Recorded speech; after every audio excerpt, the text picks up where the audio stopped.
Oh, hi there. I didn't see you there. Welcome to week 5 of Intro to Android Development. So this week what we're going to be talking about is we're going to be talking a little bit about list views, and which is the alternative to recycler views, and we're also going to be talking about searching. So how could I filter through some list view of some sort? This week's fun fact is going to be that Android can be run on things other than just phones. Android can be run on watches, and Android can be run on computers, Android can be run on TVs. There's actually specific operating systems like Android Auto, where it's made specifically for automobiles or watches, Wear OS, Android TV, and things like that. Okay, without any further ado, let's get started immediately by getting into list views.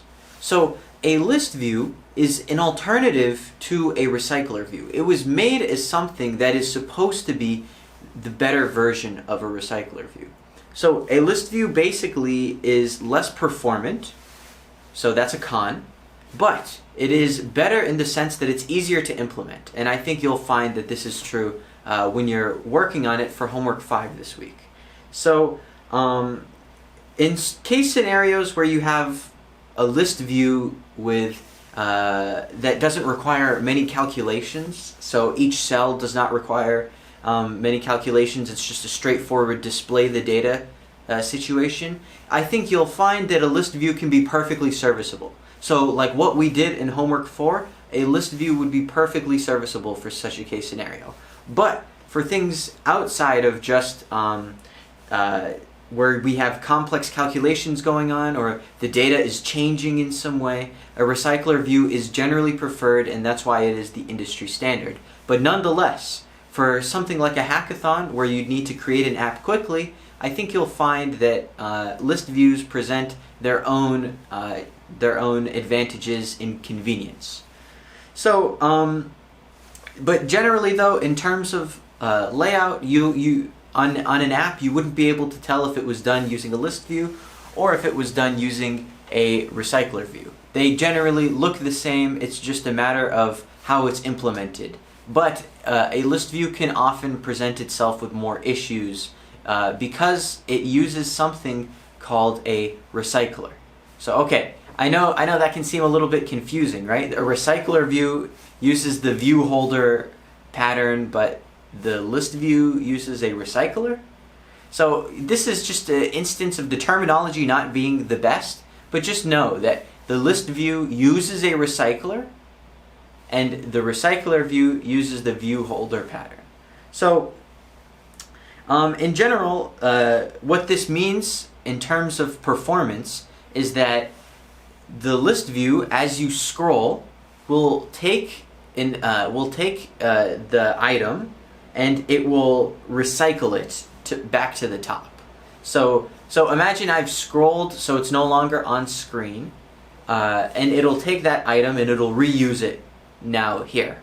And this is generally one of the things that causes the most amount of bugs with list views. Because it's recycling these items, and it uses the object as is, it can create some state issues. Like what if it was a checkbox and now it's got the new data for the new text, right? Because we're using the data adapter to change it, but it could have kept the tick from the previous check from the checkbox. So this is a common error. So if you see an error of this nature, right, where something like the checkbox is checked even though this should be a new cell, this is the kind of thing that comes from list views, and this is why they're typically discouraged. But for something where you're just displaying information that is going to be distinct, and especially if it's coming from a finite data set like what we're using in homework 4, or a hard-coded JSON file, something like this where it is a finite data set, list views can be perfectly serviceable in this example. But the cells are recycled using this recycler. That's the big takeaway with this list view. And so they're basically being pushed, when the cell is being pushed off of the screen, that is when it is going to be recycled. Okay.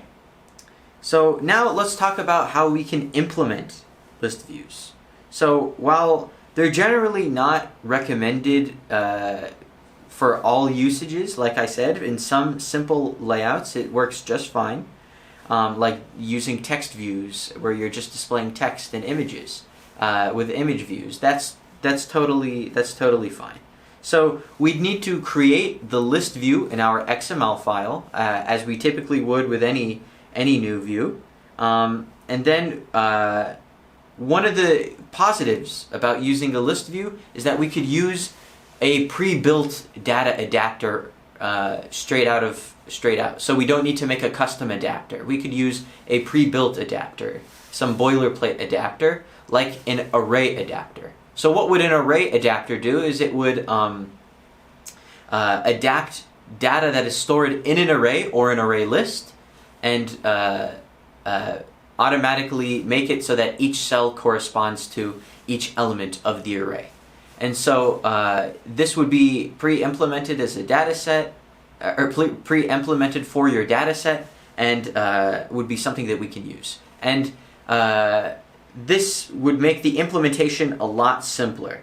So you would just create the array adapter constructor, given the context as the first argument. Then you would give it the built-in layout for list items. So there's already one that's built in that you can use. And then you would give it your data set. And this would correspond to your list adapter, which you can then use to adapt your data into the list view. Okay. Now let's begin to talk about the concept of searching in a list view. So the concepts of searching generally can apply to things beyond just list views and other like recycler views and things like that. But we're going to be looking at it through the scope of a list view this week in homework 5. So in general, how do we get the data that the user is going to be typing in to search?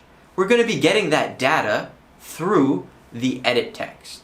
So if you think about what, like a Google search, if I go to google.com and I start typing in, I'm typing in an edit text, right? Because that's a field, right? A sort of like widget where I can change the text. And it's the exact same thing in our view, right? Our edit text view is the exact same. So maybe this is a new way of looking at searching. It's really just a edit text view. So, okay, once you have an edit text view, you're going to need to add an add on text changed listener. So this is a type of event listener. We've seen many event listeners at this point, right? For buttons, we've seen on click listeners. For homework 2 and homework 3, well, specifically just homework 3 that was built off of homework 2, we had seen that there was an on success listener for when we can successfully get the location, and there are all sorts of other types of event listeners. In this case, what we're going to be interested in is we're going to be interested in getting an add text change listener, because this will give us 3 different case scenarios based off of what's going on with what's being typed. So we're going to have to override 3 functions for our edit text. The first function is going to be after text changed, the second will be before text changed, and the third will be on text change. So the first one, let's talk about that first function, after text change.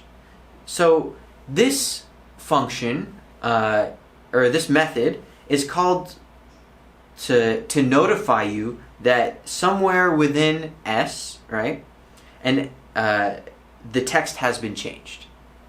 So it's a fairly straightforward function, and it does not necessarily always have to be implemented. So by default, I believe Android Studio, I don't know if it still does this. I know they've been pulling back a little bit from this, but I believe it'll auto-generate the overridden method for you when you create the add text change listener. But if not, The boilerplate code is on the textbook, but I believe it should auto-generate it, but don't hold me to that. So you don't necessarily have to override it, but if you do want this functionality, you can have it. So once again, the method will notify you that somewhere within S, which is our editable, the text has been changed. And you can think of the editable as sort of like our edit text. It's a specific object type to represent that, but for our terms, you can sort of think about it like that for this case scenario. And then before text change is going to be the method that's responsible for notifying you that within S, our editable, the count characters beginning at start, so that's the argument count and the argument start, are about to be replaced by the new text with length after. So let's break this down. So it's going to notify you that within our editable, the count, okay, remember, count is going to be an integer. So the integer that corresponds to count characters. So if count is 3, then the 3 characters beginning at start. So start is also going to be an integer. So maybe let's say start is 4. So the 3 characters beginning at 4 are about to be replaced by text after with length, are going to be replaced by new text with length after, where after is an integer too. So once again, it's going to notify you that within our editable, the count characters beginning at index start are about to be replaced by text with length after. Okay. Our next method, and most important one, this is probably going to be the one you're going to be interacting with most on homework 5, is going to be on text changed. So this is when the text is being changed. What are we going to be doing? Do we have any custom behavior we want to define here? So this method is called to notify you that within our editable, the count characters beginning at start have just replaced old text, that had length before. So you can, so this is a exact definition of what's going on, but it's exactly what it sounds like. On text change is where you can put in any code that you want to happen as the text is changing. So if we want to query our list view in this method, that will mean that we'll sort of be refiltering based off of that. So you can think of this as where the searching is actually happening. So we're going to requery our adapter in this method if you want to be able to change the actual results that are received from the query. So and then we can set that to our list view from the adapter, and then this will change what is displayed after someone has typed something in. So let's run through that flow one more time. So somebody types something in. Then, after they type it in, we are notified of it in the onText change, and within our onText change, we're going to requery our adapter, and then set it to our list view, which will correspond to our new data, and that new data will be displayed on our view, where the results can be seen, and this will have completed the search in real time. Okay. So that's going to be all for this week's lecture. We wanted to not have it be anything too long, just because we know that there's a lot of different stuff going on around this time with prelims and everything, and to continue building off of what we've been learning to really solidify, because this is list-based apps are some of the most important, and we felt it was worth spending 2 weeks for. But once again, I just want to say you guys are doing really great. We've been looking at the homeworks, and they're always, very inspiring to see the kind of work you guys are putting in. And of course, if any of you guys ever need help, please reach out to us. We're always happy to help schedule a one-on-one, any of that. Okay, that's going to be it for the lecture this week, and Jesse will be taking it away with our demo for the week. Thank you, guys. Hello everyone, welcome to the fifth week of Android development. This is Jessie, and this week we'll be talking about list view. List view is very similar to recycler view. It's actually simpler in the way that we implement it.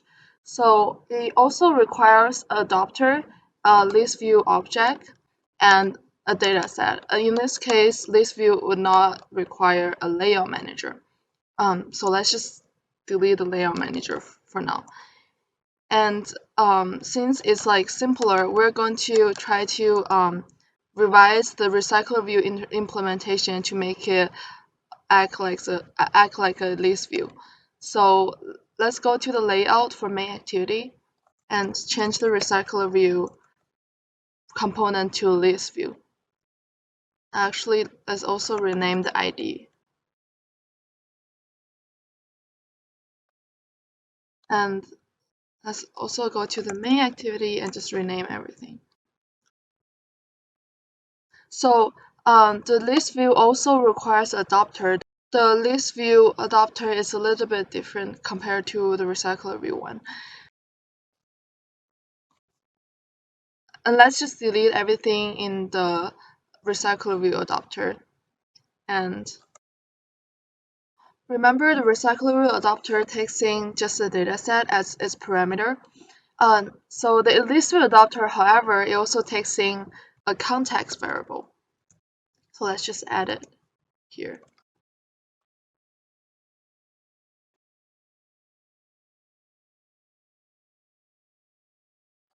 Okay, and instead of extend this method to recycler view adapter, we need to extend the adapter to base adapter, which is the adapter that we use for list view. And if you go to click on the class name, it will ask you to implement the method. So actually, let's just implement all of them.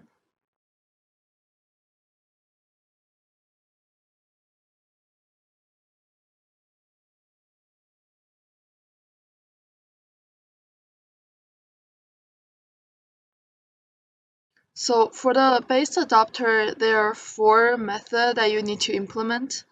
The first one is get count. It's very similar to the get like the data length in the recycler views adapter. So what you should do is just return the length of the M data set.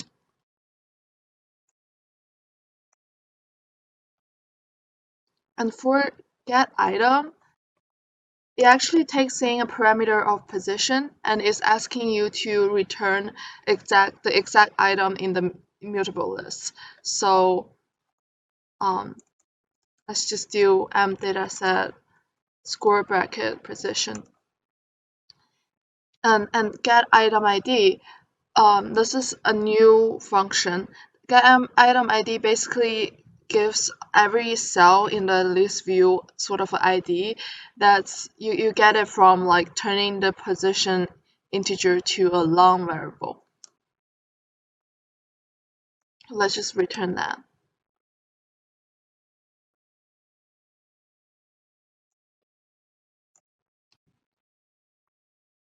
Also, this is just a trick. Whenever you want to change a like you want to rename a variable and you want to rename it to like every instance it appears, you can like do like a right click and click refactor rename and rename it, and it will rename every instant that it appears, so you don't have to like retype it every time. Oh, and I actually should give the base adapter constructor. Okay, so the most important function in the color adapter is the getView function. It basically takes care of everything that you would do in a onCreate view holder and a onBand view holder in the recycle view adapter. So it does like get all the reference from the color item, like the component reference from the color item, and it also here's the place you will set like text, set color for each of the component. So everything will be taking place here. Also, if you want to have click listener for a specific component inside the color item, here is where you would do it.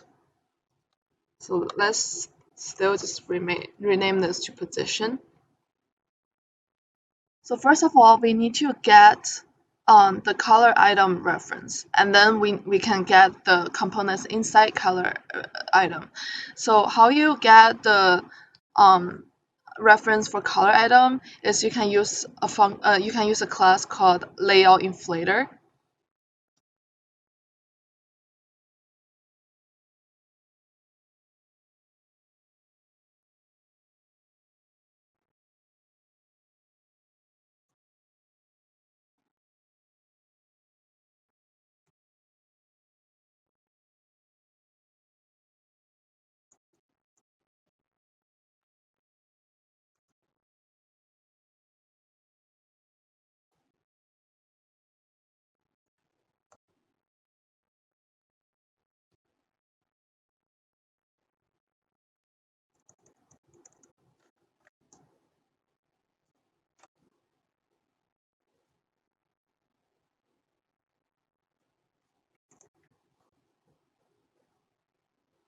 So the layout inflator basically inflate a view hierarchy from the XML file.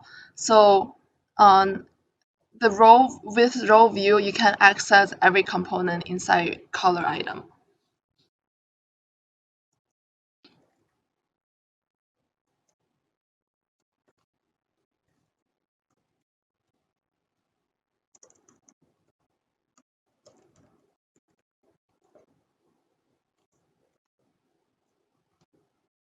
Before that, I just want to change something in the color item, just change the layout for the demo purposes. So this text field is just gonna represent the hex string for the color score on the side.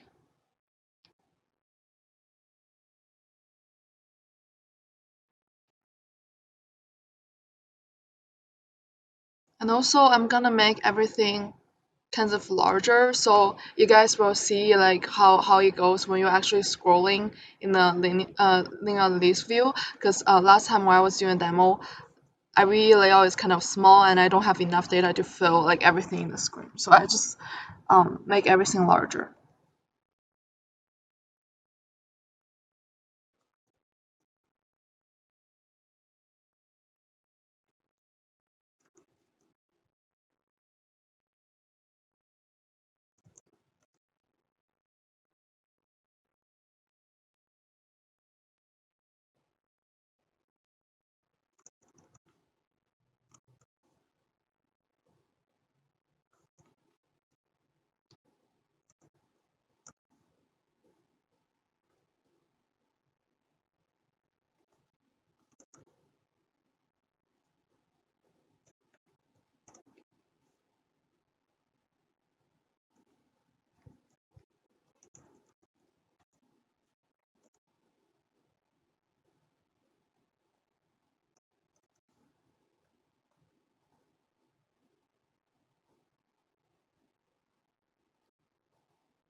Okay, going back to the adapter, let's also get a reference for the text view.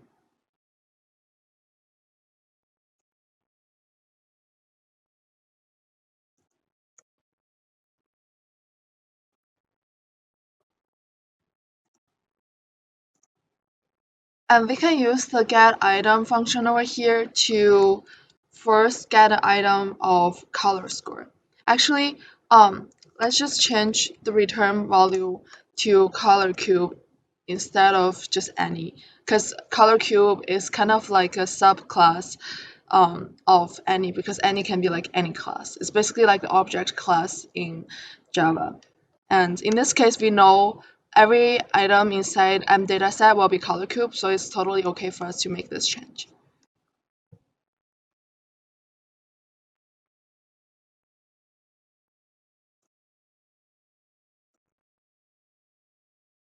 And let's just set the color score background color to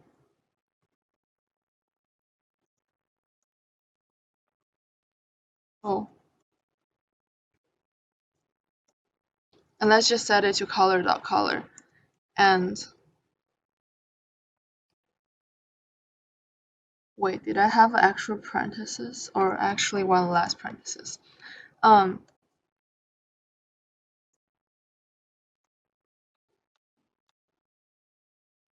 and also let's set the text views text to color.color. And also the get view function, it needs you to return the row view. You need to know like whatever color item layout you are working with. So let's just return row view and it will be all set. Just because we are no longer using a checkbox for color item, let's also delete the is checked attribute in color cube. And let's go to the main function and just delete all the trues and false.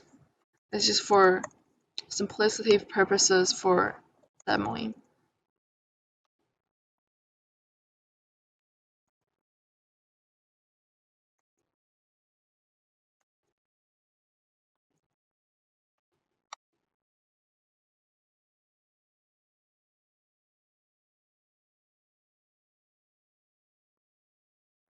And also because the color adapter will take an extra parameter called context, it's going to be the first parameter. Let's just add application context as the first parameter when we call it in the main activity, when we call color adapter in the main activity. And let's also change the recycler view to a list view in the main code.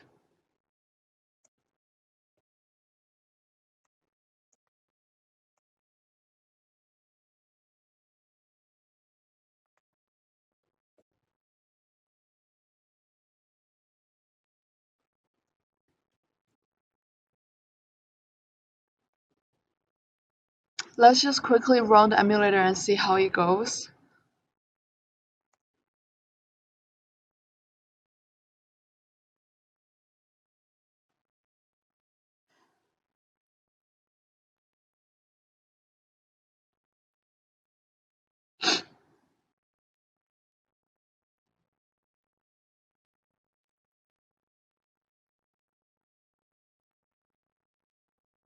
Okay, so here's the list view that we just created. Oh, the title bar is still named recycle view because the app name for this is still recycle view. It's alright. We can change it in the manifest if you want. So what if we would also like to implement the onClick function? Like if you click to a specific item, there's going to be a certain change to the dataset or like the view. So this view has a built-in function called onItemClickListener, and it will handles click when you click the whole row of color item for each row of the list view. It kind of just look like this. So what if we want to implement some function that makes the color score disappear or like turn to pure white when you click on each item? It's similar to what we did like in the recycler view adapter. But let's just say we would change the item in dataset to like a color cube of color white.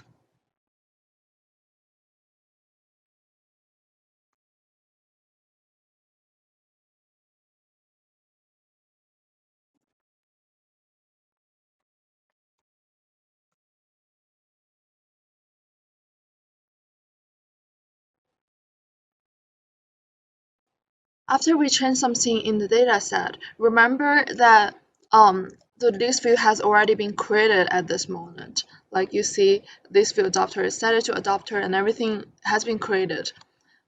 When you click on it and you change the M data set, it's not going to automatically refresh the list view for you. You have to say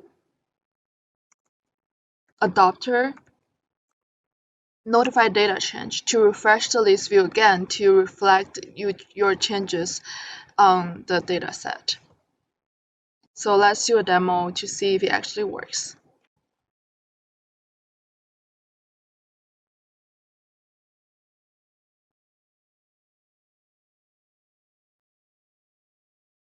See, if you click on each of the rows, the color is just going to turn into white.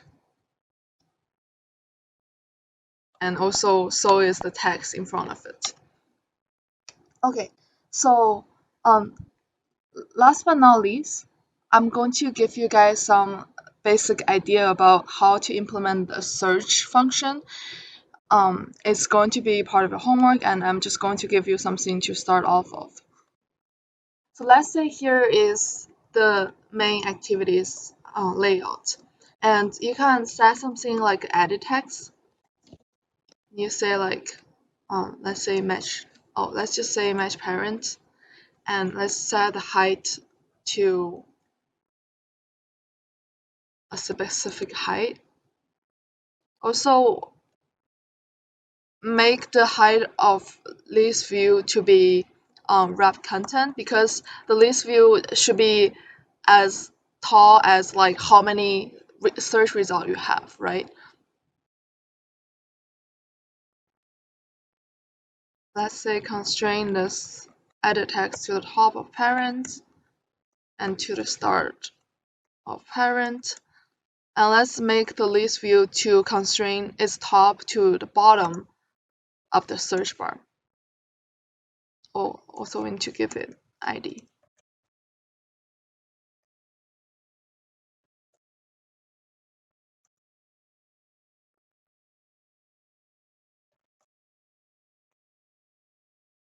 Okay.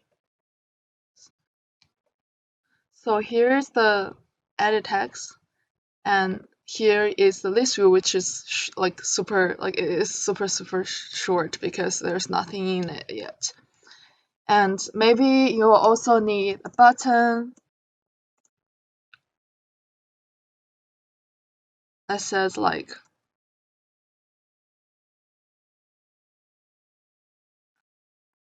search or something.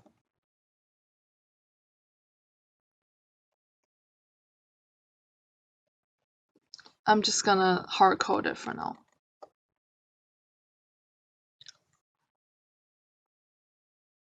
And let's constrain it to the end of the edit text.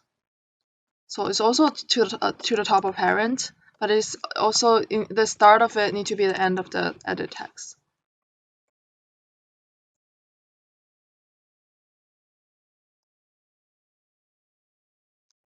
And you have to give some margin end for the button to appear because it seems when you say like match parent, it's going to take up the whole layout basically. So you have to leave some space for the button for the button to appear in the screen. Let's just give a margin end of oh okay, yeah, margin right then.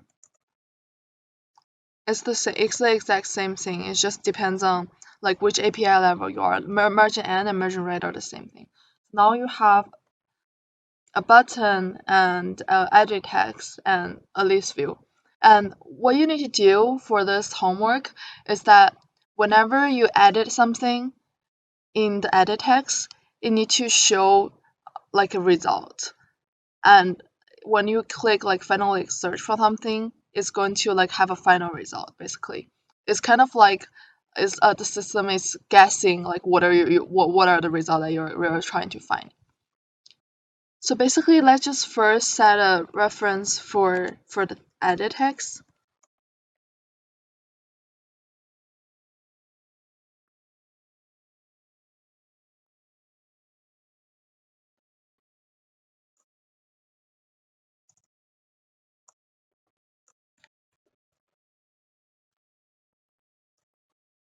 So the so there is a function that's necessary for you to implement for the search function. It's called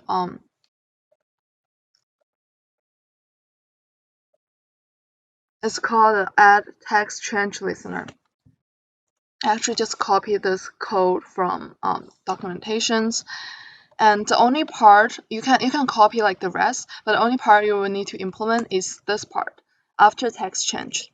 So you basically every time you like add a character or delete a character in the search edit text, is going to trigger this after text change.